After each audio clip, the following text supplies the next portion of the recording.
Halo semuanya, di video kali ini saya Siti Sophia Fadilah dari 2024C akan membahas mengenai jawaban UTS kepramukaan.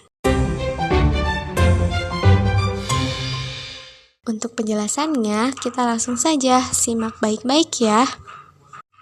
Soal nomor 1 mengenai pembagian kelompok.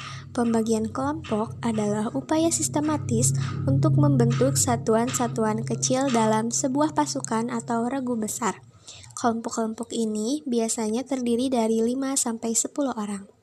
Nah, kelompok kecil ini juga sering dikenal dengan sebutan regu untuk pramuka siaga dan penggalang atau sangga untuk pramuka penegak. Konsep berkelompok di dalam pramuka. Yang pertama ada sistem berkelompok. Sistem ini menekankan bahwa kelompok kecil adalah unit kerja yang paling efektif untuk pendidikan karakter, karena setiap anggotanya memiliki peran dan tanggung jawab masing-masing yang jelas. Yang kedua, demokrasi dan kepemimpinan. Setiap kelompok dipimpin oleh seorang pemimpin regu atau pinru, atau pemimpin sangga atau pinsa. Nah, pemimpin ini dipilih dari dan oleh kelompok itu sendiri. Hal ini menanamkan nilai-nilai demokrasi, tanggung jawab, dan melatih jiwa kepemimpinan sejak dini. Yang ketiga ada kekeluargaan dan kebersamaan. Kelompok kecil memungkinkan terciptanya ikatan emosional yang kuat, karena anggota kelompok saling mengenal karakter satu sama lain, saling membantu dan belajar untuk hidup dalam harmoni. Nah, disinilah tempat di mana nilai gotong royong benar-benar dipraktikkan. Dan yang terakhir ada efektivitas pembinaan. Nah, bagi seorang pembina, kelompok kecil ini lebih mudah untuk dipantau, dibimbing, dan juga dievaluasi perkembangannya. Karena pembina dapat lebih fokus pada interaksi di dalam kelompok dibandingkan dengan kelompok yang lebih besar. Contoh implementasinya seperti di dalam kegiatan keterampilan dan lomba. Nah, di mana dalam sebuah lomba tingkat, pembagian kelompok ini adalah sebagai esensinya. Nah, di mana setiap regu akan berpindah dari pos ke pos lainnya. Misalnya ada pos P3K, pos sandi, pos pioneering, dan juga lain-lain. Nah, untuk menyelesaikan tantangan ini, harus diselesaikan sebagai sebuah tim, di mana mereka harus berkoordinasi dan memanfaatkan kekuatan masing-masing anggotanya untuk meraih nilai terbaik. Lalu mengapa sistem berkelompok ini penting?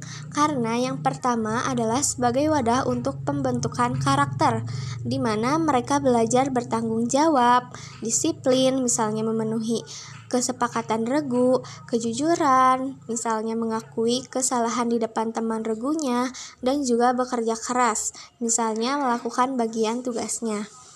Nah, lalu yang kedua melatih kepemimpinan, di mana seorang pinru dan juga atau pinsa belajar bagaimana memimpin teman sebayanya, mengambil keputusan, dan juga lain-lain. Nah, sedangkan untuk anggota regu lainnya juga belajar menjadi pengikut yang baik dan menyampaikan pendapat, sehingga pada gilirannya mereka pun akan siap memimpin ketika kesempatan itu tiba.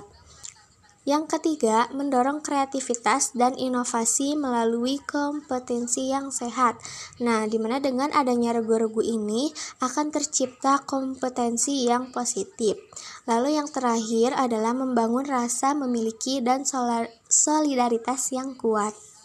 Selanjutnya adalah soal nomor 2 mengenai asas dan lambang. Baik, yang pertama kita akan membahas mengenai asas terlebih dahulu. Nah, di sini terdapat dua pendapat. Yang pertama menurut Hamid S. At-Tamimi, asas adalah cita-cita, nilai atau prinsip umum yang menjadi pedoman dan dasar tindakan di dalam suatu bidang tertentu. Lalu yang sedangkan menurut Sutari Imam Bernadid, asas merupakan sesuatu yang menjadi tumpuan berpikir dan bertindak dalam suatu usaha atau kegiatan. Maka dari kedua pendapat tersebut, asas adalah dasar atau prinsip pokok yang menjadi landasan, pedoman, dan tumpuan dalam berpikir serta bertindak untuk mencapai tujuan tertentu. Selanjutnya, lambang. Menurut Paul Tillich, lambang adalah simbol yang berpartisipasi dalam makna dan kekuatan dari apa yang dilambangkan. Sedangkan menurut F.W. Dilliston, lambang adalah tanda atau kata yang digunakan untuk saling mengenali dengan arti yang sudah disepakati bersama. Maka dari kedua pendapat tersebut, lambang adalah sarana untuk menyampaikan gagasan, nilai, atau identitas tertentu di mana maknanya dipahami bersama dalam suatu kelompok atau masyarakat. Asas dan lambang merupakan esensial bagi kepramukaan, di mana asas dari kepramukaan adalah Pancasila. Nah, keberadaannya menjadi esensial dikarenakan Pancasila ini memberikan arah dan batasan, di mana untuk memastikan gerakan pramuka ini berakar pada nilai-nilai luhur bangsa, sehingga tidak kehilangan jati diri dan selalu selaras dengan ideologi negara. Lalu juga selain itu untuk membangun karakter kebangsaan, di mana menjadikan pramuka sebagai wadah utama untuk membentuk generasi muda yang berwawasan kebangsaan, cinta tanah air, dan memiliki toleransi.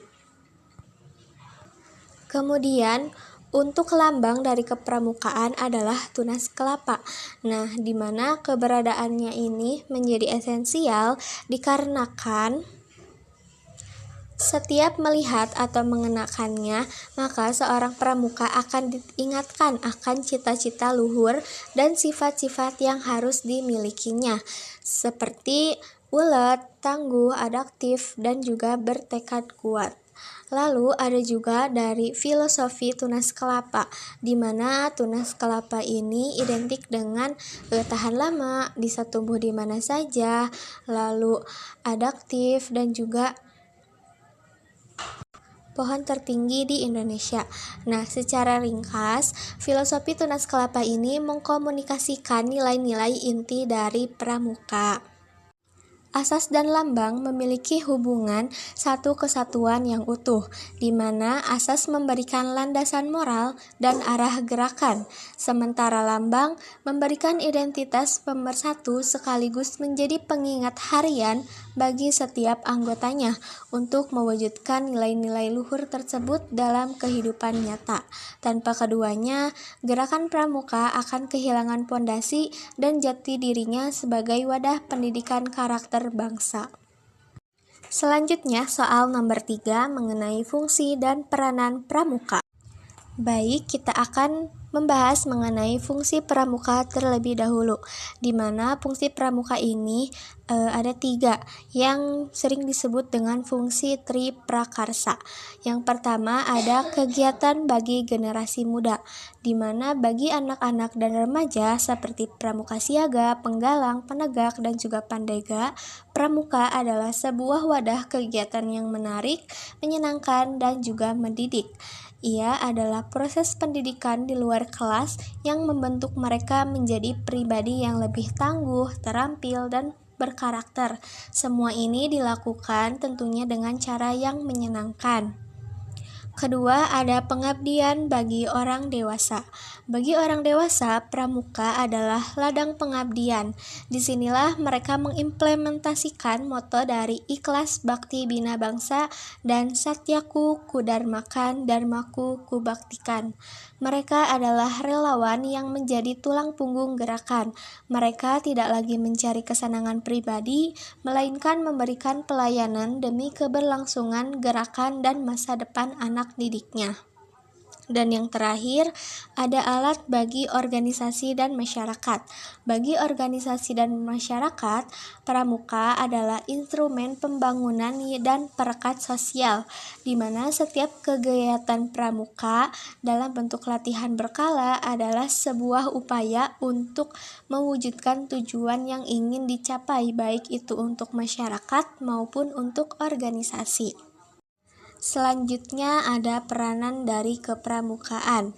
Pramuka berperan dalam membentuk kepribadian yang mudah beradaptasi, menumbuhkan rasa tanggung jawab, meningkatkan ketakwaan kepada Tuhan Yang Maha Esa, membentuk watak dan akhlak yang mulia, menumbuhkan rasa percaya diri dan kebangsaan, dan terakhir meningkatkan keterampilan kerjasama. Era digital membutuhkan pekerjaan dengan kemampuan kolaborasi, komunikasi, kreativitas, dan empati yang tinggi. Pramuka dengan segala kegiatannya adalah salah satu wadah terbaik untuk mengasah soft skill ini yang tidak selalu diajarkan di sekolah formal. Untuk itu, ada beberapa saran untuk meningkatkan peranan pramuka agar tetap relevan dengan perkembangan zaman saat ini. Yang pertama, membuat platform belajar online yang interaktif untuk materi-materi kepramukaan, seperti untuk sandi morse, semapur, sejarah, dan lain-lain, sehingga anggota bisa belajar di mana saja dan kapan saja. Lalu, memanfaatkan media sosial sebagai sarana edukasi dan promosi. Misalnya, bisa dengan mengkampanyekan anti-hoax, etika bermedia sosial, dan juga keamanan digital atau cyber security kepada generasi muda. Lalu, para pembimbingnya dibekali kemampuan literasi digital agar tidak ketinggalan zaman. Dan yang terakhir, bisa dengan membuka diri untuk berkolaborasi dengan perusahaan teknologi, startup, atau komunitas digital. Nah, misalnya untuk mengadakan workshop coding bagi pramuka penegak bertemakan sosial. Selanjutnya, soal nomor 4 mengenai prinsip dasar metode sistem Among dalam kepramukaan. Yang pertama, kita akan membahas mengenai prinsip dasar kepramukaan, di mana ia adalah nilai-nilai fundamental yang menjadi landasan berpikir dan bertindak bagi setiap anggota pramuka. Prinsip dasar kepramukaan adalah mengapa kita melakukan kegiatan kepramukaan. Di dalam PDK ini terdapat komponen-komponen yang menjadi prinsip dasar dari kepramukaan. Yang pertama ada iman dan takwa kepada Tuhan Yang Maha Esa. Ini adalah landasan spiritual yang menegaskan bahwa setiap kegiatan dan perilaku seorang pramuka harus didasari oleh nilai-nilai keagamaan. Yang kedua, peduli terhadap bangsa dan tanah air, sesama hidup, dan alam. Nah, di mana hal ini untuk menumbuhkan rasa cinta tanah air, solidaritas sosial, serta kesadaran untuk menjaga dan melestarikan lingkungan alam. Yang ketiga, peduli terhadap diri pribadi. Prinsip ini mendorong setiap pramuka untuk terus mengembangkan diri, menjaga kesehatan, dan bertanggung jawab atas dirinya sendiri. Dan yang terakhir, taat terhadap kode kehormatan pramuka, yaitu janji atau satya dan ketentuan moral atau dharma yang menjadi pegangan hidup seorang pramuka. Pada intinya, prinsip dasar kepramukaan ini adalah kompas moral yang memastikan arah pendidikan pramuka tidak melenceng. Pada intinya, PDK ini adalah kompas moral yang memastikan arah pendidikan pramuka tidak melenceng. PDK menjadi sumber dari semua nilai yang ingin ditanamkan dalam kepramukaan. Yang selanjutnya ada metode kepramukaan. Metode kepramukaan adalah cara atau sistem yang digunakan untuk menanamkan prinsip dasar kepramukaan kepada para anggota pramukanya. Metode ini adalah bagaimana nilai-nilai itu diajarkan dan diinternalisasi. Metode kepramukaan merupakan suatu sistem yang terdiri atas komponen-komponen yang terintegrasi dan tidak dapat dipisahkan. Komponen-komponen tersebut adalah: yang pertama, pengamalan kode kehormatan pramuka. Yang kedua, belajar sambil melakukan atau learning by doing. Yang ketiga, kegiatan berkelompok. Keempat, kegiatan yang menarik dan menantang. Yang kelima, kegiatan di alam terbuka. Yang keenam, kehadiran orang dewasa sebagai pembina. Yang ketujuh, sistem tanda kecakapan atau TKU dan TKK. Dan yang terakhir ada sistem satuan terpisah untuk putra dan putri. Selanjutnya ada sistem Among. Sistem Among adalah jiwa dari metode sekaligus pola kepemimpinan yang digunakan dalam proses pembinaan. Istilah Among berasal dari Jawa yang berarti mengasuh atau merawat. Sistem ini dicetuskan oleh Ki Hajar Dewantara atau Bapak Pendidikan Nasional yang diadopsi menjadi inti dari interaksi antara pembina dan peserta didiknya. Sistem Among adalah gaya kepemimpinan dan pendampingan yang humanis. Ia memastikan bahwa proses pendidikan di dalam pramuka ini berjalan dengan suasana kekeluargaan, saling menghormati, dan berpusat pada peserta didik. Memahami dan mengimplementasikan secara utuh dari prinsip dasar kepramukaan, metode kepramukaan, dan sistem Among adalah sebuah upaya untuk menjaga otentisitas gerakan pramuka agar tidak kehilangan jati dirinya. Tanpa salah satu dari ketiga pilar ini, proses pendidikan di dalam pramuka akan kehilangan arah. Misalnya, tanpa sistem Among, interaksi pembina dan juga dengan peserta didiknya ini akan menjadi kaku dan otoriter, sehingga metode belajar sambil melakukan akan terasa seperti kerja paksa. Sebaliknya, dengan mengintegrasikan ketiganya, pramuka mampu menciptakan lingkungan belajar yang positif dan membangun kemandirian sejati. Sehingga agar ketiga pilar utama kepramukaan dapat terwujud secara nyata, diperlukan beberapa langkah implementasi strategis yang dimulai dari keteladanan para pembinanya. Misal, di mana mereka harus menjadi contoh nyata dalam menghayati prinsip dasar kepramukaan, bukan sekedar menghafalkannya. Lalu selanjutnya, metode kepramukaan juga harus dikemas secara kreatif dan kontekstual dengan perkembangan zaman.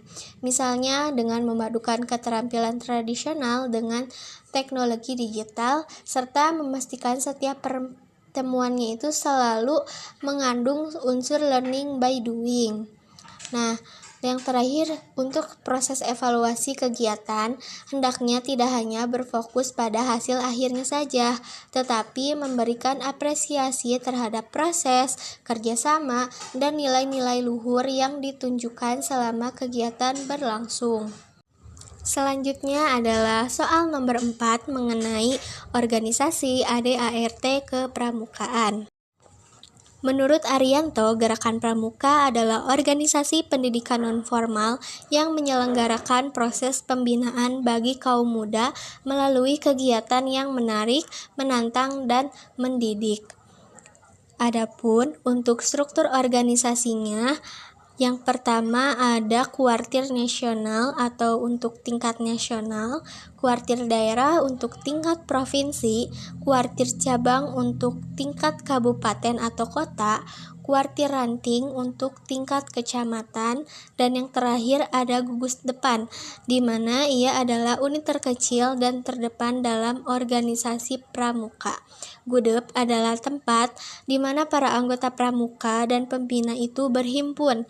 Gudep ini biasanya berpangkalan di sekolah atau di tempat ibadah atau juga komunitas. Selanjutnya ada ADART kepramukaan.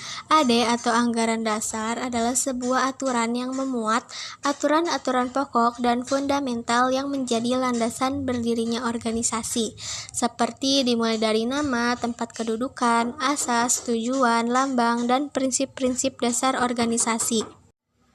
Sedangkan ART adalah aturan pelaksanaan dari AD. ART ini mengatur hal-hal yang lebih rinci dan teknis, seperti hak dan kewajiban anggotanya, mekanisme organisasinya, prosedur pemilihan, dan lain-lain. ART adalah penjabaran lebih lanjut dari AD agar dapat dilaksanakan dalam kegiatan sehari-hari. Dengan adanya AD dan ART, memberikan kepastian hak dan kewajiban para anggotanya, menjadi acuan standar kegiatan, memastikan keberlangsungan organisasi, dan menjadi landasan hukum untuk penyelesaian masalah dan untuk para anggotanya itu lebih patuh terhadap hukum yang berlaku. Memahami anggaran dasar dan anggaran rumah tangga atau ADART merupakan aspek fundamental yang sering terabaikan. Padahal, pemahaman ini sangat penting karena menjadi pondasi bagi anggota pramuka untuk membangun kesadaran berorganisasi yang sehat, menumbuhkan rasa kepemilikan dan tanggung jawab terhadap gerakan, serta menjadi benteng pertahanan dari berbagai penyimpangan yang dapat merusak jati diri pramuka. Selain itu, dengan adanya ADART ini juga agar segala pelaksanaan dalam pramuka itu sesuai dengan aturan yang ada dan patuh terhadap hukum. Agar pemahaman ini tidak menjadi sekadar hafalan dokumen saja, maka diperlukan strategi implementasi yang bijak, di mana ADART ini perlu diperkenalkan secara bertahap sesuai dengan usia dan perkembangan jiwa peserta didiknya. Kemudian, menggunakan metode diskusi yang menarik dan kontekstual dengan kehidupan sehari-hari di gugus depan. Dengan begitu, dengan pendekatan yang kontekstual dan bertahap ini, ADART tidak hanya dipahami sebagai aturan, tetapi dihayati sebagai nilai yang membentuk karakter anggota pramukanya, agar mereka menjadi pribadi yang taat aturan, bertanggung jawab, dan memiliki kesadaran berorganisasi yang tinggi. Baik, jadi seperti itulah pembahasan dari jawaban UTS Kepramukaan. Terima kasih sudah menyimak. Wassalamualaikum warahmatullahi wabarakatuh.